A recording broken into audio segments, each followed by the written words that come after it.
আসসালামু আলাইকুম সুপ্রিয় শিক্ষার্থীবৃন্দ, আশা করি তোমরা অনেক বেশি ভালো আছো। আজকে আমি তোমাদের মাঝে হাজির হয়েছি তরঙ্গ ও শব্দ অধ্যায়ের বোর্ড প্রশ্নের সমাধান নিয়ে। তো আজকে আমরা সমাধান করব ঢাকা বোর্ড 2024 সালে যে প্রশ্নটা এসেছিল তরঙ্গ শব্দ চ্যাপ্টার থেকে, এই প্রশ্নটা সমাধান করব। তাহলে চলো কথা না বাড়িয়ে শুরু করা যায়। তাহলে প্রথমে আমরা প্রশ্নটা একটু পড়ে নিই যে ঢাকা বোর্ড 2024 সালে কি প্রশ্ন এসেছিল। দেখো, একটি ছেলে আংশিক পানিপূর্ণ কুয়ার মুখে হাত তালি দেওয়ার পর 0.12 সেকেন্ড এবং 0.15 সেকেন্ড পর পর দুটি শব্দ শুনতে পেল। শব্দটির কম্পাঙ্ক ছিল 1.2 কিলোহার্টজ। বাতাসে ও পানিতে শব্দের বেগ ছিল 330 মিটার পার সেকেন্ড এবং 1500 মিটার পার সেকেন্ড। গতে কি বলেছে? পানিতে শব্দটির তরঙ্গ দৈর্ঘ্য নির্ণয় করো। তাহলে চলো গ নম্বর প্রশ্নটা সমাধান করা যায়। গ নম্বরে বলছে শব্দটির তরঙ্গ দৈর্ঘ্য নির্ণয় করো। আর আমরা কি জানি, তরঙ্গ দৈর্ঘ্যকে ল্যামডা দিয়ে প্রকাশ করা হয়। সো তরঙ্গ দৈর্ঘ্য আমরা একটা সূত্র জানি, ভি ইকুয়াল টু, যদি এফ ল্যামডা হয় তাহলে ল্যামডা সমান সমান আমি পাবো হচ্ছে ভি বাই এফ। এই ল্যামডাই হচ্ছে আসলে তরঙ্গ দৈর্ঘ্য, তোমাকে ল্যামডার মানটাই বের করতে হবে। এবং বলা আছে পানিতে শব্দটির তরঙ্গ দৈর্ঘ্য নির্ণয় করো। তাহলে পানিতে যদি শব্দের তরঙ্গ দৈর্ঘ্য বের করতে চাই তাহলে পানির বেগটাই আমার লাগবে। কারণ আমরা তো জানি যে ভিন্ন ভিন্ন মাধ্যমের ক্ষেত্রে বেগের মানটা কি হয়, শব্দের বেগটা ভিন্ন ভিন্ন হয়। যেহেতু আমাকে পানিতে শব্দের তরঙ্গ দৈর্ঘ্য নির্ণয় করতে বলছে, সুতরাং আমাকে নিতে হবে কি, আমাকে নিতে হবে পানিতে তার বেগটা কত ছিল। তাহলে পানিতে বেগটা কত ছিল দেখো, ভির মানটা দেওয়া আছে, পানিতে শব্দের যে বেগ 1500 মিটার পার সেকেন্ড। ওকে, তাহলে পানিতে শব্দের বেগ V equal to 1500 metre per second. এবং আমার আর একটা জিনিস লাগবে, এফ এর মান আমি পেয়ে গেছি। যদি এফ এর মানটা পাই তাহলে তো আমি এখান থেকে ল্যামডার মান বের করতে পারি। এখানে কিন্তু এফ এর মানও দেওয়া আছে, যে কম্পাঙ্ক 1.2 কিলোহার্টজ। তাহলে কম্পাঙ্ককে কি দিয়ে প্রকাশ করা হয়? F, F for frequency. Okay, F এর মান হচ্ছে 1.2 কিলোহার্টজ। তা আমরা সব সময় এসআই এককটাই ব্যবহার করার চেষ্টা করব প্রিয় শিক্ষার্থীবৃন্দ। তাহলে 1.2 কিলোহার্টজকে যদি আমরা 1000 দ্বারা গুণ করে ফেলি, 1000 দ্বারা যদি গুণ করে ফেলি তাহলে সেটা আর কিলোহার্টজে থাকবে না, সেটা চলে আসবে কিসে? হার্টজে চলে আসবে। ওকে, তাহলে 1.2 ইন্টু 1000, এটা সমান সমান আসে আমার 1200 হার্টজ। তাহলে ভি এবং এফ এর মান আমি পেয়ে গেছি। এখন সমীকরণে যদি বসাই তাহলে কিন্তু আমি ল্যামডা বা তরঙ্গ দৈর্ঘ্যের মান বের করতে হবে, পারবো। ল্যামডা সমান সমান হচ্ছে হট, এই ল্যামডার মান বের করতে হবে। তাহলে ভির মান কত দেয়া আছে? ভির মান দেয়া আছে 1500 এবং এফ এর মান দেয়া আছে আমার 1200। তাহলে আমি যদি 1500-কে 1200 দ্বারা ভাগ করে ফেলি তাহলে আমার কত মান আসে? আমার মান আসে 1.25। তরঙ্গ দৈর্ঘ্যের একক কি? তরঙ্গ দৈর্ঘ্যের একক হচ্ছে মিটার। তাহলে 1.25 মিটার, এটাই হবে আমাদের অ্যান্সার। তাহলে পানিতে শব্দের তরঙ্গ দৈর্ঘ্য হচ্ছে 1.25 মিটার। ওকে, তাহলে ঘ নাম্বার প্রশ্ন সমাধান করা যাক। বলছে গাণিতিক বিশ্লেষণে কুয়ার গভীরতা নির্ণয় করো। গাণিতিক বিশ্লেষণে কুয়ার গভীরতা নির্ণয় করো।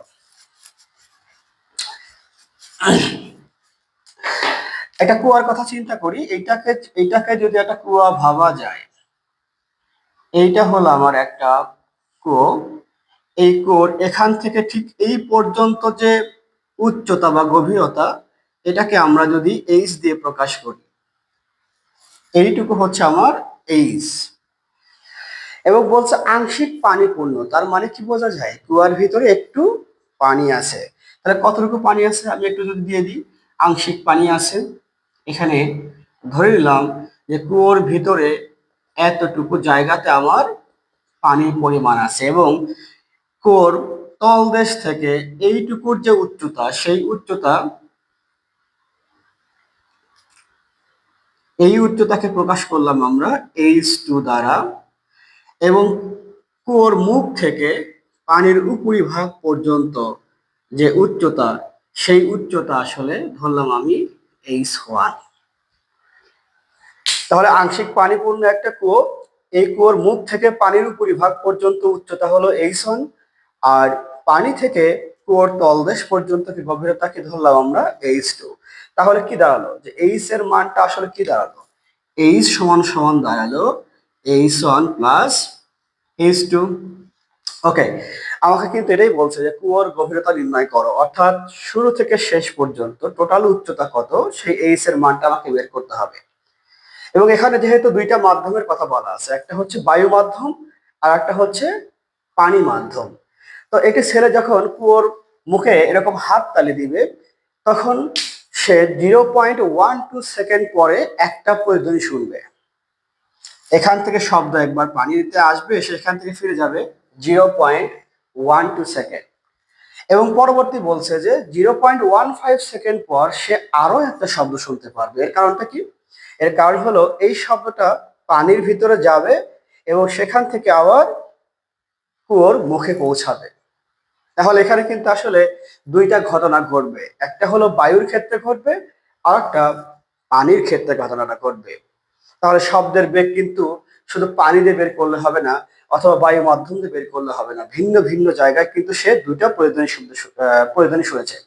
তাহলে প্রথম যে শব্দটা শোনে সেটা হলো 0.12 সেকেন্ড। এর কথার অর্থ হলো এখান থেকে ঠিক এই জায়গায় এসে শব্দটা আবার ফিরে যেতে তার সময়টা লাগে হচ্ছে এই T1 এর মানটা হলো 0.12 সেকেন্ড। আর একটা শব্দ আসবে ঠিক এখান থেকে এই বরাবর যাবে এবং এই শব্দটা আবার এখান থেকে এই জায়গায় ফিরে যাবে, সময় লাগে কত? 0.15 সেকেন্ড। এখন খেয়াল করে দেখো তো প্রিয় শিক্ষার্থীবৃন্দ, এইটুকুর মান যদি কি হয় 0.12 সেকেন্ড হয়, তাহলে এইটুকুর ক্ষেত্রে শব্দ আসলে কত সেকেন্ড সময় নিয়েছিল? তাহলে আমরা কি করতে পারি, 0.15 সেকেন্ড থেকে এইটুকু সময়টা যদি বাদ দিই তাহলে পানির ক্ষেত্রে আমরা সময় পাবো। তাহলে পানির ক্ষেত্রে সময়টুকু কত হবে? পানির ক্ষেত্রে সময়টা যদি কি আমি এইটাকে প্রকাশ করলাম হচ্ছে T2 দ্বারা, T2 সমান সমান 0.15 সেকেন্ড, তাহলে এইটুকুর মান হবে কত? এইটুকুর মান হবে, আমি T ধরলাম, এখান থেকে ঠিক এইটুকুতে যে সময়টা এটাকে আমি T3 ধরলে T3-র মানটা তাহলে আসলে কত হবে? এই T3-র মান হবে T2 মাইনাস T1। অর্থাৎ পানির ভিতরে সময় লেগেছিল কত সেকেন্ড? এই 0.15 সেকেন্ড থেকে যদি আমি 0.12 সেকেন্ড বাদ দিই তাহলে আমার যে সময়টা পাই 0.03 সেকেন্ড। তাহলে এখানে কিন্তু আমার দুইটা ক্ষেত্রে প্রতিধ্বনির সূত্র ইউজ করতে হবে, প্রথমটা বায়ু মাধ্যমের ক্ষেত্রে এবং দ্বিতীয়টা হচ্ছে আমার পানি মাধ্যমের ক্ষেত্রে। ওকে, তাহলে এখানে কি কি পাইলাম? এখানে পাইলাম T1 এর মান, T1 এর মান T1 সমান সমান 0.12 সেকেন্ড, T3-র মান পাইলাম হচ্ছে আমরা 0.03 সেকেন্ড, এবং পানিতে শব্দের বেগকে যদি আমি VW দিয়ে প্রকাশ করি তাহলে পানিতে শব্দের বেগ আছে 1500 মিটার পার সেকেন্ড, এবং বাতাসে শব্দের বেগকে যদি আমরা VA দিয়ে প্রকাশ করি তাহলে সেটা হবে 330 মিটার পার সেকেন্ড। তাহলে বায়ু মাধ্যমের ক্ষেত্রে আবার একটা সূত্র যাবে। বায়ু মাধ্যমের ক্ষেত্রে কি হবে? ঘ নাম্বার প্রশ্নে বায়ু মাধ্যমের ক্ষেত্রে বায়ু মাধ্যমের ক্ষেত্রে আমরা তো জানি যে প্রতিধ্বনির সূত্র কি জানি আমরা, 2D ইকুয়াল টু ভিটি, যেখানে 2D ডিফাইন করে আসলে টোটাল দূরত্বটা। তো এখানে আমরা যেহেতু কুয়োর ক্ষেত্রে এইচ ধরেছি সুতরাং এখানে আর 2D হবে না, এখানে 2H হবে। তাহলে বায়ু মাধ্যমের ক্ষেত্রে এখানে কি হবে? 2H1 2H1 ইকুয়াল টু কি ভিটি, যেহেতু বায়ু মাধ্যম সুতরাং বায়ু মাধ্যমকে ধরেছে কি VA দ্বারা, এবং এখানে সময়টাকে ধরেছে কি বলতো T1। তাহলে H1 সমান সমান কি হবে? VA T1/2। VA বাতাসে শব্দের বেগ ছিল 330, সময় লেগেছিল 0.12 সেকেন্ড, ভাগ হচ্ছে 2। তাহলে ক্যালকুলেশন করলে কত মান আসে? 330 ইন্টু 0.12 ভাগ হচ্ছে 2, ভাগ করলে আসলে ফলাফলটা আসে 19.8। তাহলে এইটুকুর মান আসে কত? এইটুকুর মান আসে 19.8। আর যেহেতু উচ্চতার একক মিটার, তাহলে এটা কি হবে? 19.8 মিটার। ওকে, তাহলে আমার এইটুকুর উচ্চতা পেয়ে গেছি। এখন শুধু এইটুকুর উচ্চতা পাইলেই কিন্তু আমার টোটাল মানটা আমি পেয়ে যাবো, মানে এইচ সমান সমান h1 প্লাস h2 আমার হয়ে যাবে। তো দ্বিতীয় মাধ্যমটা কি? দ্বিতীয় ক্ষেত্রে হচ্ছে কি পানির ক্ষেত্রে।